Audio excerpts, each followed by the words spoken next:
Dan parahnya lagi waktu itu katanya orang-orang tuh kepalanya itu udah dipenggal ya, jadi udah kepisah sama badannya dan ususnya tuh udah keluar kemana-mana.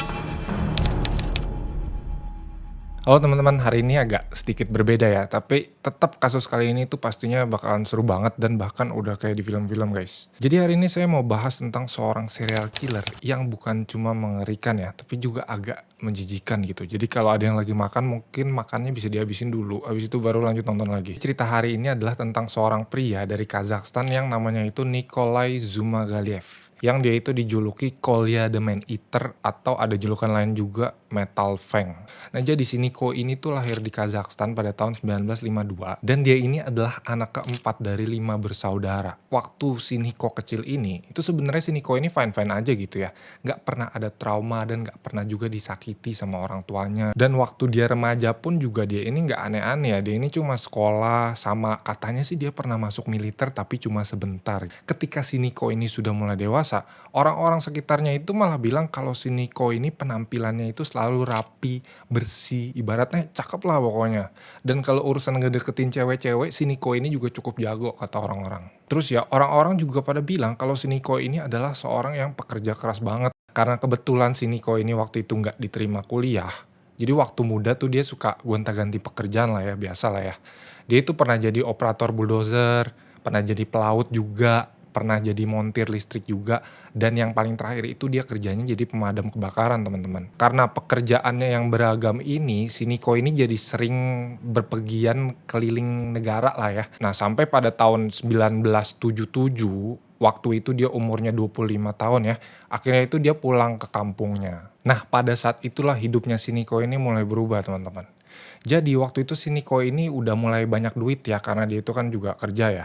Jadi si Niko ini suka bikin pesta di rumahnya. Dia undang temen-temennya, undang cewek-cewek, minum-minum. Ya pokoknya kalian tau lah party. Nah tahu sendiri kan ya namanya party itu dekat sekali dengan yang namanya seks bebas.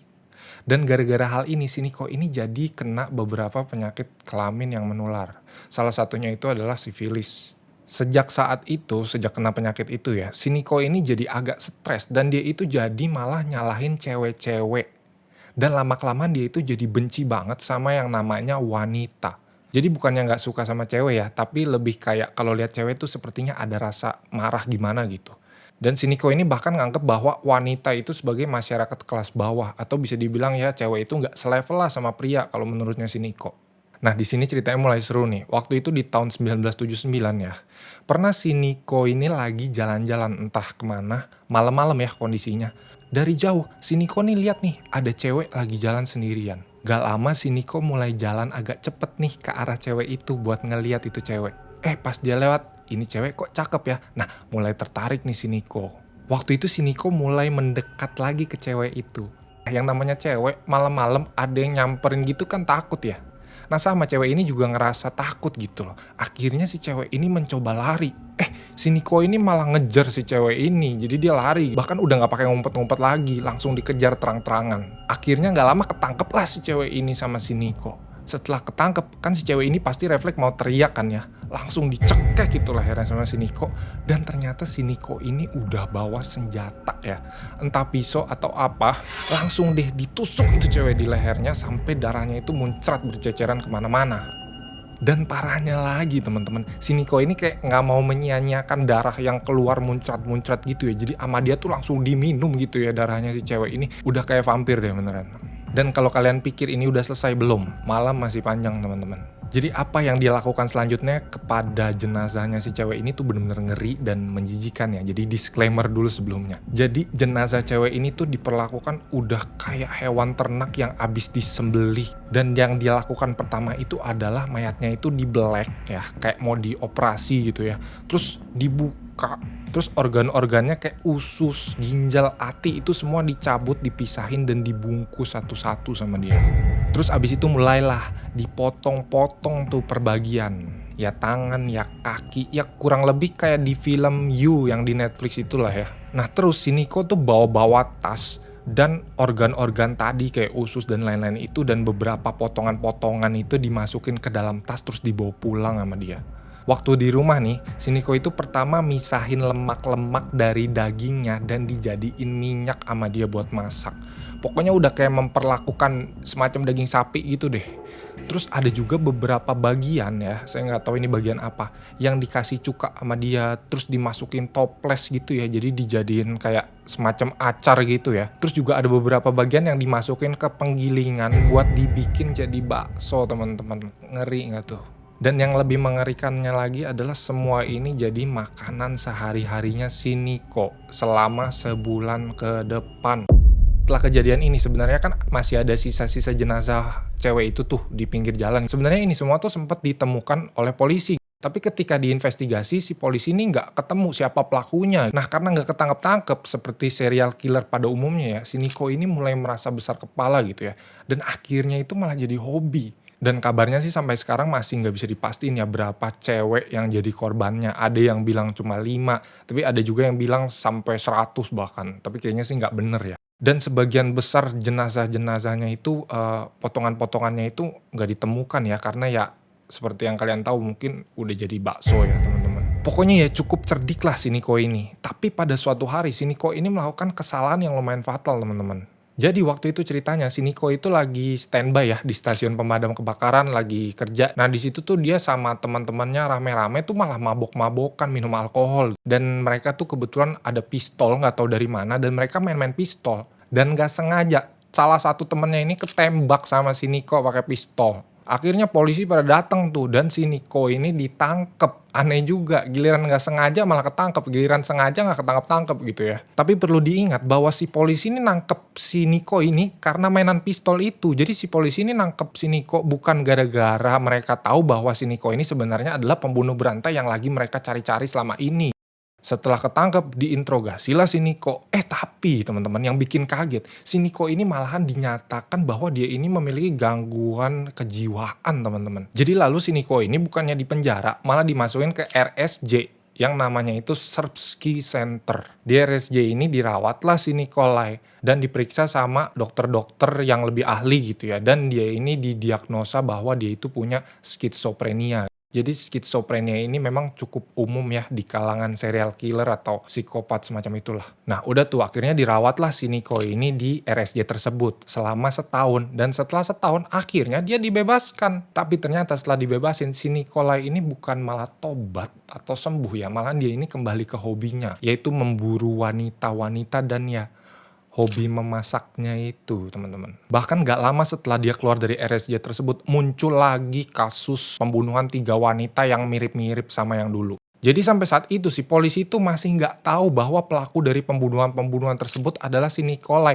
yang selama ini sebenarnya udah ada di genggaman mereka gitu loh. Nah pada waktu itu si Nikolai ini mulai sering bikin-bikin party lagi tuh di rumahnya kayak dulu sebelum dia kena penyakit. Nah pernah suatu hari si Nikolai ini mengadakan suatu party ya, party kecil-kecilan aja, ngundang teman-teman deketnya sama pacar-pacar temennya ke rumah dia. Nah namanya juga tuan rumah pasti ya sediain lah ya yang namanya minuman, wine, alkohol dan makanan buat tamu-tamunya gitu. Dan ternyata teman-teman tanpa sepengetahuan tamu-tamunya ternyata makanan yang disediain oleh si Nikolai ini nggak lain adalah daging atau bagian tubuh dari cewek-cewek yang dia bunuh itu teman-teman.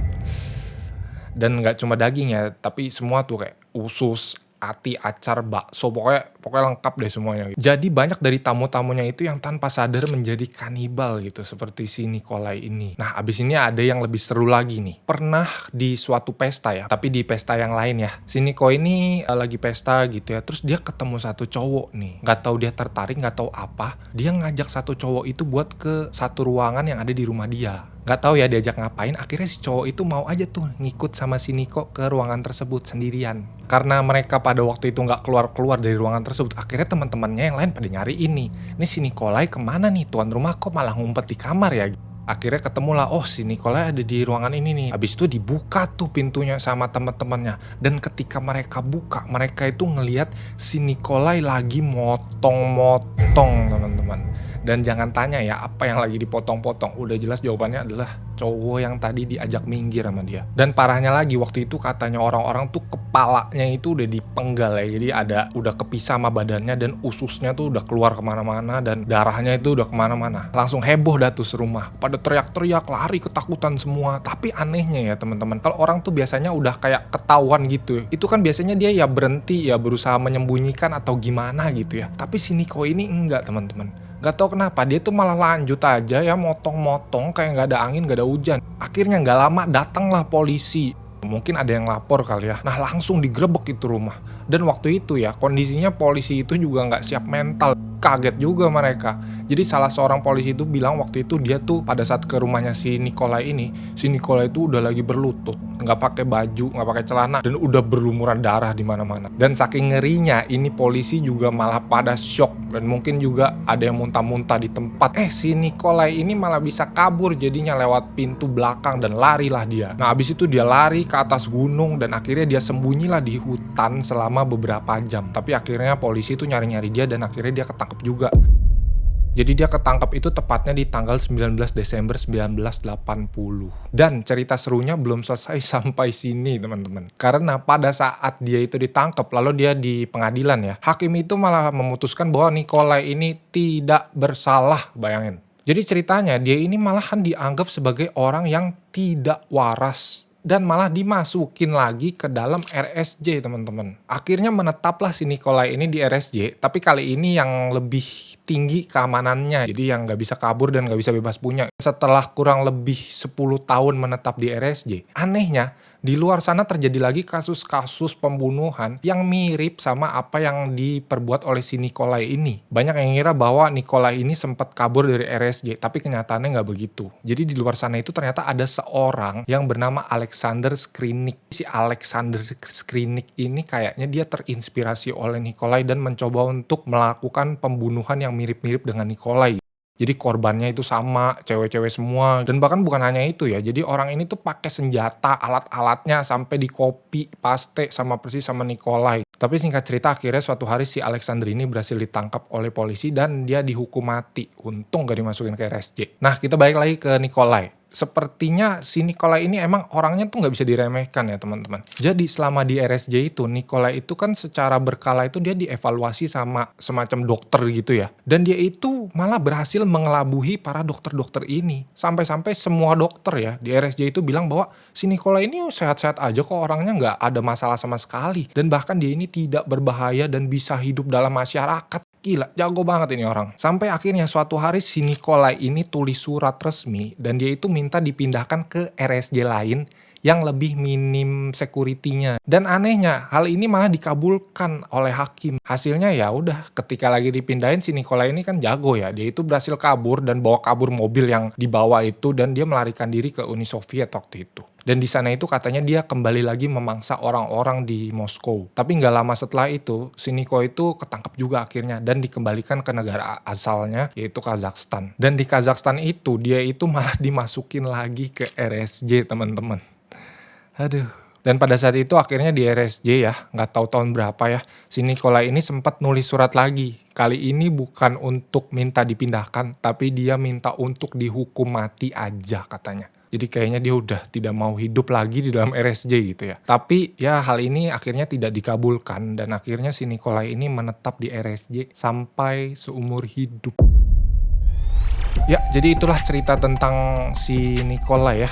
Jadi langsung aja tulis tanggapan kalian di kolom komentar dan jangan lupa nonton video satu ini yang gak kalah serunya. Terima kasih dan sampai jumpa.